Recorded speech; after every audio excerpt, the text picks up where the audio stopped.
Selamat pagi Jemaat GPD Situbondo. Mari kita awali pagi ini dengan mengucap syukur kepada Tuhan Yesus atas anugerah yang diberikan kepada kita. Apa itu anugerahnya? Yaitu nafas hidup, sehingga kita masih bisa menikmati hari ini bersama Tuhan.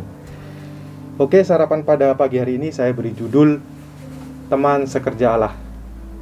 Saya awali dengan kesaksian yang saya dapat pada tanggal 22 Juli 2021, sesaat sebelum ibadah remaja. Waktu itu saat saya mencuci tangan sebelum masuk Serambi Salomo, saya diingatkan Tuhan tentang pelayanan.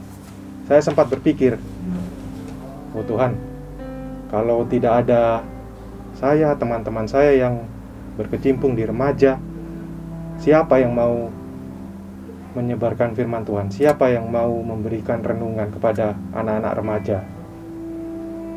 Jadi kita menjadi teman sekerjalah untuk membantu menyebarkan firman Tuhan. Dan 2000 tahun lalu, waktu Yesus di dunia, Dia mengajak murid-muridnya untuk membantu menyebarkan Injil dan mengadakan mujizat-mujizat. Nah, sekarang Tuhan Yesus sudah terangkat ke surga. Kita harus mau bekerja sama dengan Dia, Yesus itu sendiri. Kenapa harus? Kalau bukan kita, siapa lagi, saudara-saudara? Mari kita baca di Matius 28 ayat 19. Saya bacakan Matius 28 ayat 19. Karena itu pergilah, jadikanlah semua bangsa muridku, dan baptislah mereka dalam nama Bapa dan Anak dan Roh Kudus. Di situ disebutkan kata pergilah. Kata itu bukan saja merupakan perintah seperti dalam kalimat pergilah bekerja anakku, tetapi juga mengandung penguatan di dalamnya. Pergilah dan jangan gentar. Karena di ayat sebelumnya sudah dinyatakan sama Yesus. Di ayat 18, Yesus mendekati mereka dan berkata, "Kepadaku telah diberikan segala kuasa di surga dan di bumi. Maka itu, pergilah dan jangan gentar. Bukankah aku telah mengutusmu? Pergi dan kerjakanlah ini sebagai pekerjaanmu." Nah, amanat ini diberikan terutama kepada para rasul yang merupakan pelayan utama dalam kerajaan Kristus. Dan amanat itu juga diberikan untuk para penerus mereka, yaitu para pelayan Injil Tuhan yang berkewajiban menyalurkan Injil dari masa ke masa sampai pada saat ini dan sampai pada akhir zaman. Pada waktu Kristus naik ke surga, janji ini tidak hanya diberikan kepada para rasul dan nabi-nabi, melainkan juga kepada pemberita-pemberita Injil, gembala-gembala dan pengajar. Mari kita buka di Efesus 4 ayat 11 dan 12. Dan ialah yang memberikan baik rasul-rasul maupun nabi-nabi, baik pemberita-pemberita Injil maupun gembala-gembala dan pengajar-pengajar, untuk memperlengkapi orang-orang kudus bagi pekerjaan pelayanan, bagi pembangunan tubuh Kristus. Jadi sudah sangat jelas ya Bapak Ibu Saudara, bahwa amanat untuk menyebarkan Injil tidak hanya sampai pada rasul-rasul dan nabi-nabi, tetapi juga kita semua. Untuk itu kita harus bekerja sama dengan Tuhan dan menjadi rekan sekerjanya, supaya apa yang kita kerjakan semuanya seturut kehendaknya. Yang paling utama adalah menyebarkan firman Tuhan. Saya punya beberapa contoh. Itu saya sendiri bekerja di sawah dan memiliki teman-teman kerja. Nah, ini satu hal yang saya pelajari bagaimana Yesus mengajar, yaitu Dia tidak pernah menjadi bos buat murid-muridnya, tetapi Dia memimpin dengan cara melayani. Yesus tidak menganggap muridnya bawahan, tetapi partner, teman kerja. Yesus tidak menganggap muridnya bawahan, tetapi partner.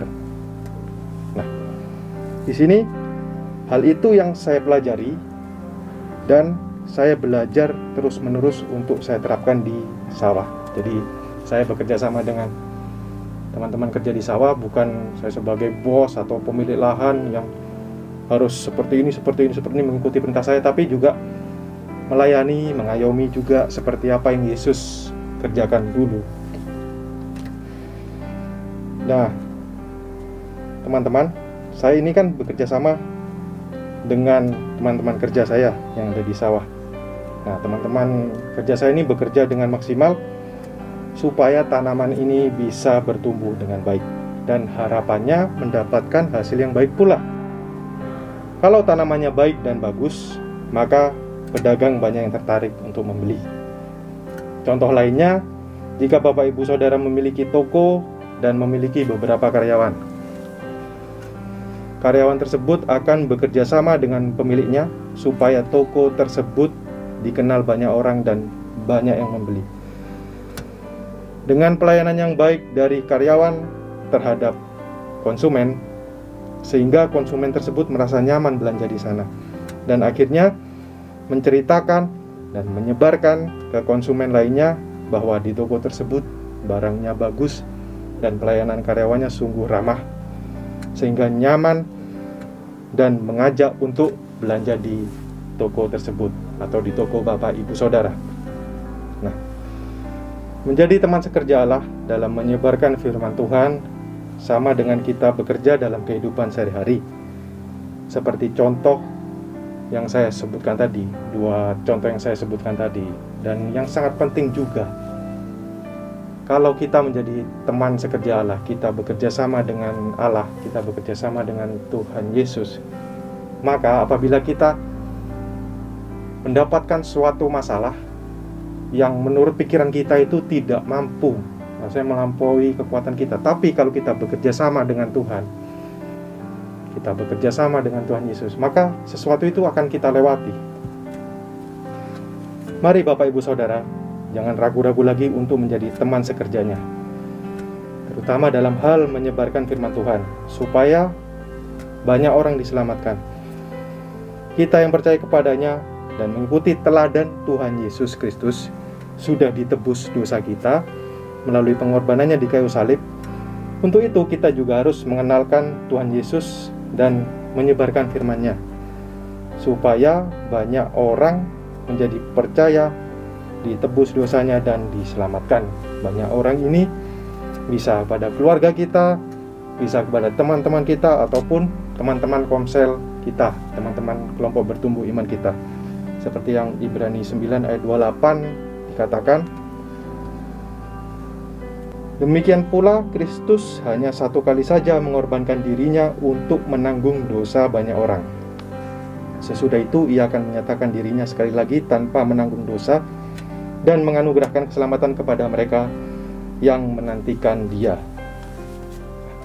Untuk memulai kerjasama dengan Tuhan, kita mulai dari mana?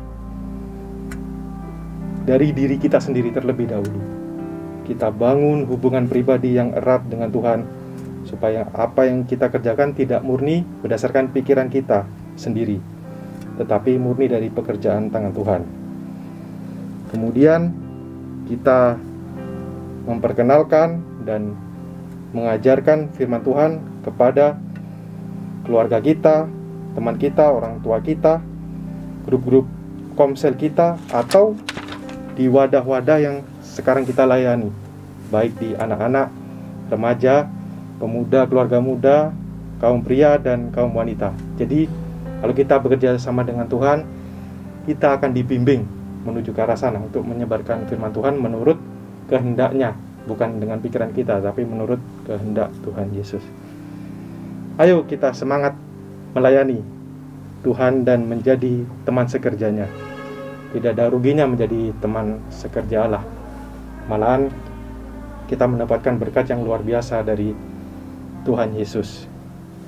Dan supaya anugerah keselamatan dari Tuhan Yesus tidak berhenti di kita saja. Jadi dengan kita menjadi teman sekerja Allah dan kita membantu dalam menyebarkan firman Tuhan melalui pelayanan kita, maka keselamatan dari Tuhan Yesus tidak berhenti di kita saja, tetapi kepada semua orang, seperti yang diberitakan di Matius 28 ayat 19 tadi yang kita baca. Kiranya sarapan pada pagi hari ini dapat memberkati Bapak Ibu Saudara semuanya. Tuhan Yesus memberkati.